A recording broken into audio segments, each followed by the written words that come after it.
नमस्कार विद्यार्थी मित्रांनो, कसे आहात तुम्ही सगळे? खेळण्याबरोबर अभ्यास पण करताय की नाही? मुलांनो, अभ्यास तुमचा रोजच्या रोज चालू असेल, बरोबर की नाही? आणि या अभ्यासाबरोबर तुम्हाला अभ्यास कितपत समजला आहे त्यासाठी वर्कशीटही तुम्ही पूर्णपणे करून देत असाल. तर हा अभ्यासाचा आता तुम्हाला कंटाळा आला आहे का? मुलांनो, हा कंटाळा आला असेल तर तुम्हाला आता थोडंसं अभ्यासापासून आराम पण मिळणार आहे. कारण की तुमची आवडती मे महिन्याची सुट्टी तुम्हाला आता मिळणार आहे. मग तर तुमची मज्जाच आहे. अभ्यासाला जरी थोडा आराम मिळाला तरीसुद्धा दरवर्षीप्रमाणे तुम्हाला या मे महिन्याच्या सुट्टीतसुद्धा आपण काही प्रत्येक विषयाचे प्रोजेक्ट म्हणजेच प्रकल्प देतो आणि ते तुम्हाला या सुट्टीत पूर्ण करायचे असतात. तर आत्ताच्या मे महिन्याच्या सुट्टीतसुद्धा तुम्हाला इयत्ता तिसरीचा मराठी विषयाचा मराठी प्रकल्प म्हणजेच मराठी प्रोजेक्ट पूर्ण करायचा आहे. आणि तो प्रकल्पसुद्धा इतका सोपा आहे आणि अगदी तुमच्या आवडीचा आहे, त्यामुळे तो तुम्हाला अभ्यास वाटणारच नाही. तर मुलांनो, बघायचा का की आपला इयत्ता तिसरीचा मराठीचा प्रकल्प काय आहे ते. मी आता इथे तुम्हाला या प्रकल्पाचं नाव वाचून दाखवते आहे. अगदी तुमच्या आवडीचं आणि ओळखीचंच नाव आहे आणि हा प्रकल्प आहे, त्यामुळे तुम्हाला करायला काहीच अडचण येणार नाही आहे. तुम्ही सँडविच कसे तयार केले त्याची कृती लिहा, त्यासाठी वापरण्यात येणाऱ्या साहित्याचे चित्र काढा आणि सँडविच आपल्यासाठी कसे पौष्टिक आहे ते थोडक्यात लिहा. मग मुलांनो, काहीतरी ओळखीचं वाटते की नाही? बरोबर, सँडविच ही कविता शिकवताना मी तुम्हाला सँडविच करूनही दाखवलेलं आणि तुम्हाला सँडविच बनवायलाही सांगितलेलं. जर तुम्ही ते बनवलं असेल तर तुम्हाला हा प्रकल्प करण्यात काहीच अडचण येणार नाही, कारण की पूर्णपणे त्या सँडविचच्या कृतीवरच हा प्रकल्प आपला अवलंबून आहे. आता मी तुम्हाला इथे मराठीतून ह्याचं नाव वाचून दाखवलं, पण काही पालक आपले असे आहेत की ज्यांना पूर्णपणे मराठी नाही कळत, त्यामुळे मुलांना पण ते समजावू शकत नाहीत की हा प्रोजेक्ट कसा करायचा आहे. म्हणून त्यांच्यासाठी मी तुम्हाला इथे इंग्लिशमधूनसुद्धा नाव वाचून दाखवते. How to make sandwich, write the procedure, draw the pictures and why it is healthy, write few sentence. मुलांनो, आणि तुम्हाला आणि तुमच्या पालकांनासुद्धा मला वाटतं प्रकल्प काय करायचा आहे म्हणजे याचं निदान नाव तरी तुम्हाला कळलं असेलच. हा प्रकल्प कसा करायचा आणि कशावर करायचा ते मी तुम्हाला त्याची माहिती सविस्तर देणारच आहे. पण त्यापूर्वी मी सँडविच ही जी कविता शिकवली होती त्यामध्ये एक सँडविच तयार करायचा व्हिडिओ दाखवला होता आणि तुम्हालासुद्धा घरी सँडविच तयार करायला सांगितलं होतं. तर मुलांनो, आता पुन्हा एकदा जर तुम्ही आत्ता केलं त्यावेळेला नसेल सँडविच, तर आता जर तुम्ही करणार असाल तर त्या व्हिडिओची मी पुन्हा एकदा उजळणी तुम्हाला दाखवत आहे. त्यामुळे तुम्ही सँडविच तयार करायला पुन्हा एकदा तयार व्हाल आणि त्यानुसार तुम्हाला प्रकल्प करायलासुद्धा मदत होईल. चला तर मग आपण पुन्हा एकदा सँडविच कसं करायचं ते पाहूया. चला तर मग हे सँडविच पण कसं तयार करायचं आहे ते आपण बघूया. पण हे सँडविचचं सगळं साहित्य याची ओळख करण्यापूर्वी आपण कुठलाही खाद्यपदार्थ खाण्यापूर्वी आणि बनवण्यापूर्वी हात स्वच्छ धुतलेले असले पाहिजेत.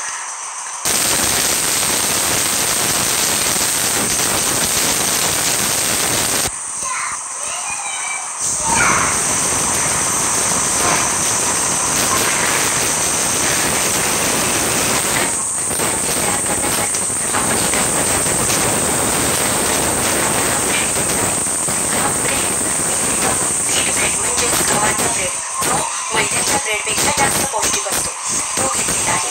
बटर, सॉस, मीठ, चाट मसाला, चीज आणि ज्या काही भाज्या ज्या तुम्ही तुमच्या आवडीप्रमाणे सुद्धा कापून घेऊ शकता, म्हणजे काकडी, टोमॅटो, उकडलेला बटाटा, कांदा, ह्या मी माझ्या सोयीप्रमाणे जसं तुमच्या घरात अवेलेबल असतील तशा पद्धतीने तुम्ही इथे भाज्या कापून घेऊ शकता. मुलांनो, सर्वप्रथम आपण ब्रेडला बटर लावून घेऊया.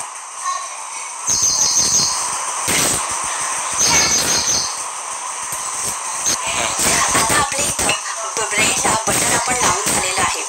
आता त्यानंतर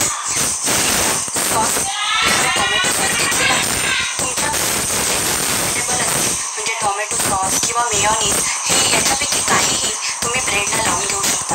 मुलांनो, इथे मी मुद्दामून तिखट काही चटणी वगैरे ठेवलेली नाही आहे, कारण की ज्याप्रमाणे बनलेलं ते सँडविच मसालेदार आणि तिखट झालेलं, त्यामुळे तुमच्या वयाच्या मुलांना तिखट होऊ नये म्हणून मी इथे मिरचीची चटणी किंवा हिरवी चटणी वगैरे काहीही ठेवली नाही आहे. आता आपण बटर आणि सॉस लावून झाल्यावर एक एक भाज्या या ब्रेडवर ठेवून देऊया. आता सर्वप्रथम मी काकडी इथे ठेवलेली आहे. त्याच्यानंतर हा टोमॅटो घेतलेला आहे.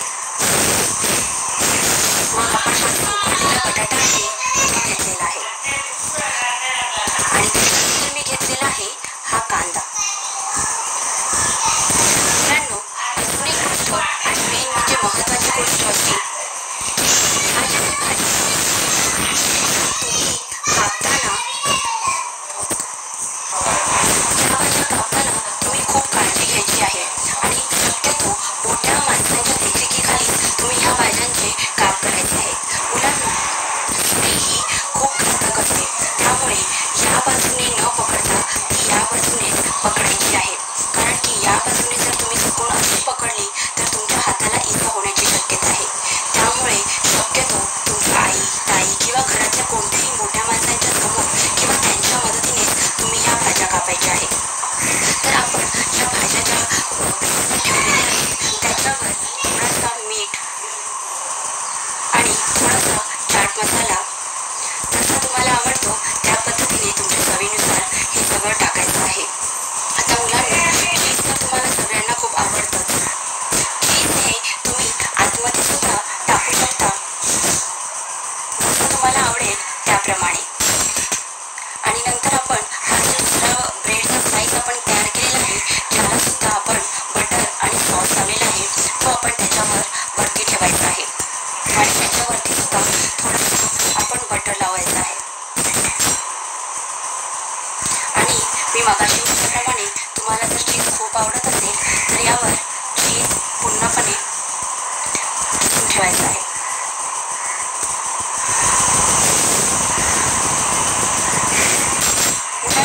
आपलं अशा पद्धतीने सँडविच तर तयार झालं आहे, पण हे जर तुम्हाला करायचं असेल तर तव्यावर किंवा सँडविच मेकरमध्ये किंवा ओव्हनमध्ये सुद्धा तुम्ही करू शकता. पण हे सगळं करताना मोठ्या घरातले जे मोठे सदस्य आहेत त्यांच्या देखरेखीखाली तुम्ही हे करायचे, कारण की ओव्हनला सुद्धा हात लावणं किंवा गॅसला हात लावणं हे तुम्हाला लहान मुलांसाठी खूप घातक असतं. म्हणूनच हा सँडविच जर तुम्हाला असंच खायचं असेल तरी सुद्धा ते खूप चांगलं दिसेल किंवा लागेल आणि तुम्ही लोणचं करून सुद्धा खाऊ शकता, फक्त मोठ्या सदस्यांच्या देखरेखीखाली.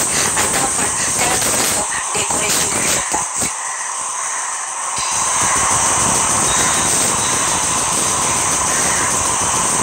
अशा प्रकारे तुमच्या आवडीची ही स्माइली मी इथे काढली आहे. तुमच्या पद्धतीने आणि तुमच्या आवडीनुसार तुम्ही या सँडविचवर डेकोरेशन करू शकता. चला तर मुलांना, मला वाटतं हे अगदी पौष्टिक असं भाज्यांनी युक्त. मुलांनो, तुम्हाला हा व्हिडिओ पुन्हा एकदा बघून सँडविचची उजळणी तर झाली आणि त्यात सांगितलेल्या सूचनाप्रमाणे तुम्ही जर सँडविच आधी केलं नसेल तर आणि आत्ता करणार असाल तर त्यात सूचना ज्या सांगितल्या त्यानुसारच तुमच्या आईच्या किंवा वडिलांच्या, ताईच्या यांच्या देखरेखीखाली तुम्हाला हे सँडविच करायचं आहे. मी पुन्हा एकदा तुम्हाला प्रकल्पाचं नाव सांगते आहे, कारण की आपण आता प्रकल्प हा कसा तयार करणार आहोत हे सगळं बघणार आहोत. मी पुन्हा एकदा नाव सांगते तुम्हाला की तुम्ही सँडविच कसे तयार केले त्याची कृती लिहा, त्यासाठी वापरण्यात येणाऱ्या साहित्याचं चित्र काढा आणि सँडविच आपल्यासाठी कसं पौष्टिक आहे ते थोडक्यात लिहा. हे झालं मराठीतून नाव. काही पालकांना जर ते मराठीतून नीट समजत नसेल तर त्यांच्यासाठी मी इंग्लिशमधून सुद्धा इथे नाव दिलेलं आहे. How to make sandwich, write the procedure, draw the pictures and why it is healthy, write few sentence. मुलांनो, प्रकल्पाचं नाव तुम्हाला कळलेलं आहे. आता आपण वळूया की प्रकल्प कसा तयार करायचा आहे. प्रकल्प तयार करण्यासाठी म्हणजे हा जो प्रकल्प तुम्ही लिहिणार आहात त्यासाठी A4 साईजचा पेपर तुम्हाला वापरायचा आहे.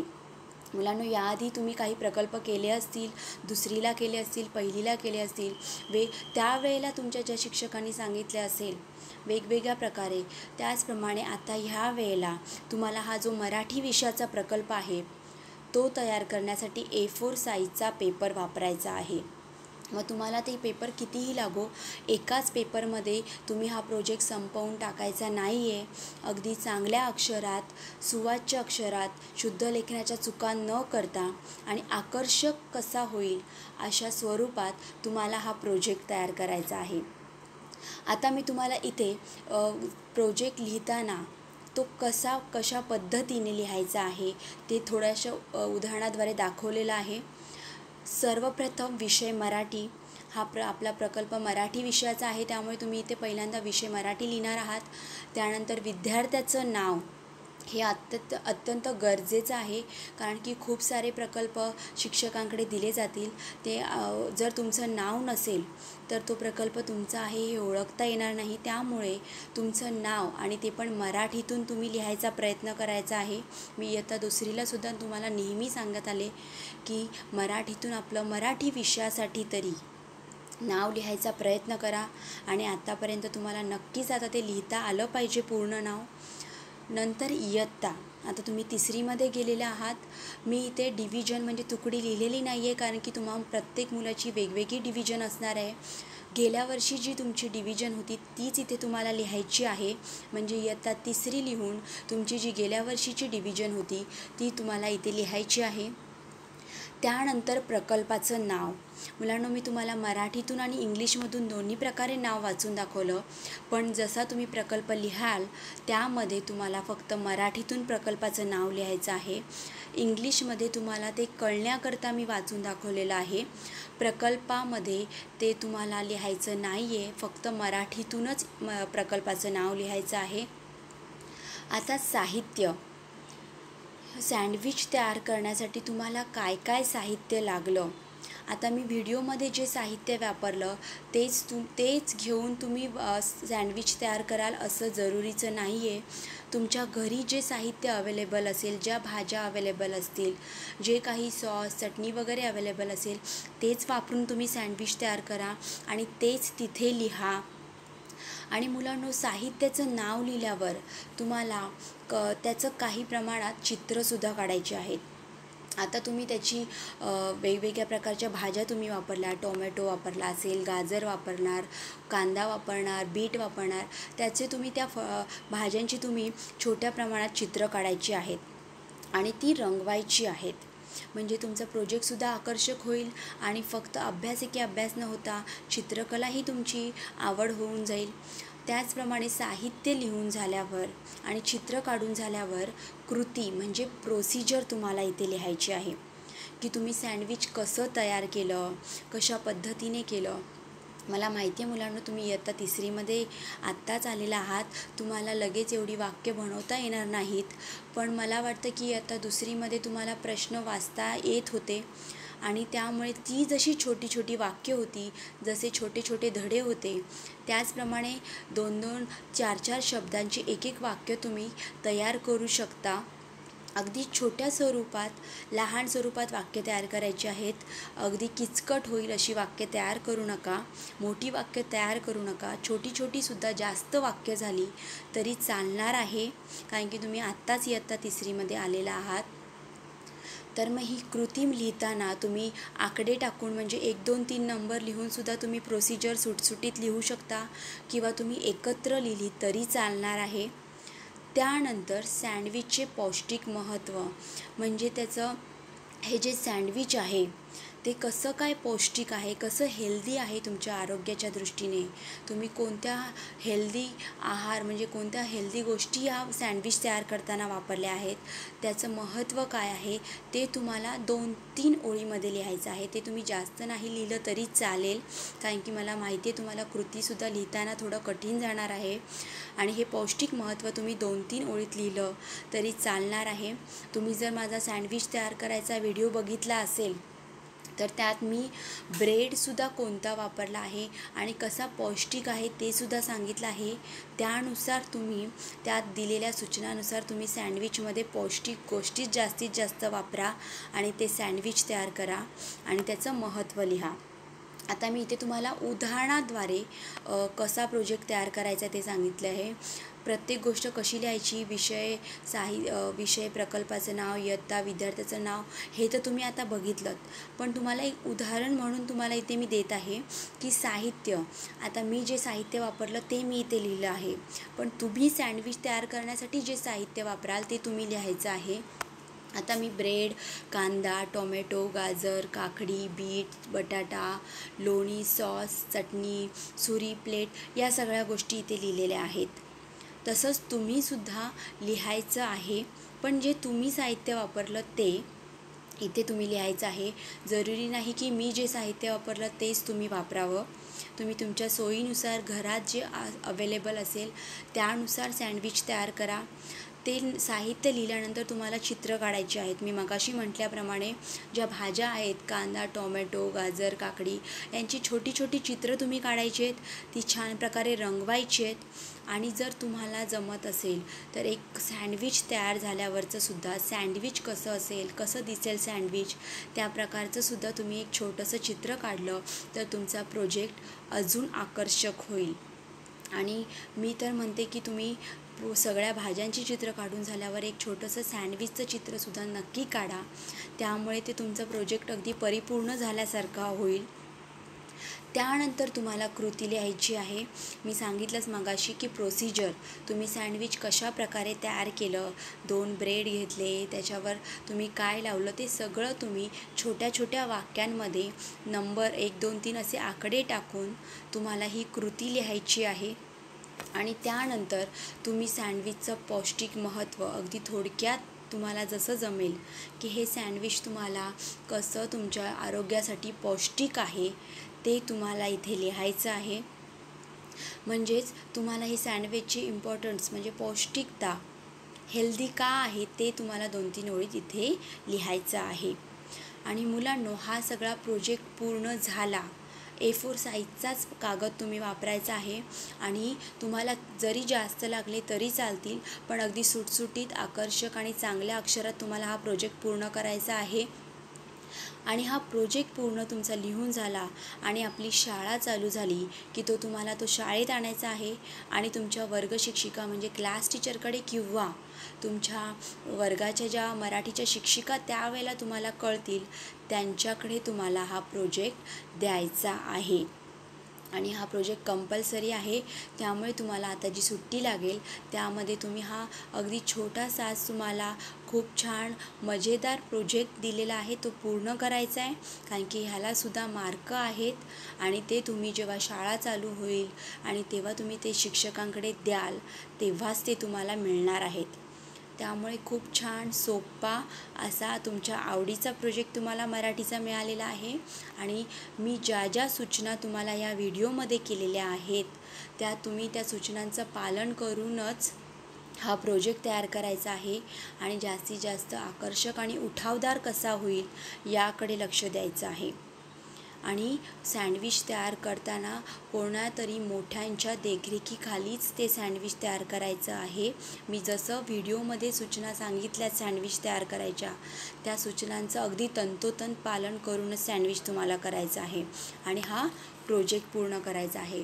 मला असं वाटतं की हा प्रोजेक्ट पूर्ण करण्याबाबत तुम्हाला अगदी नीट समजलं असेल अशी मी आशा करते.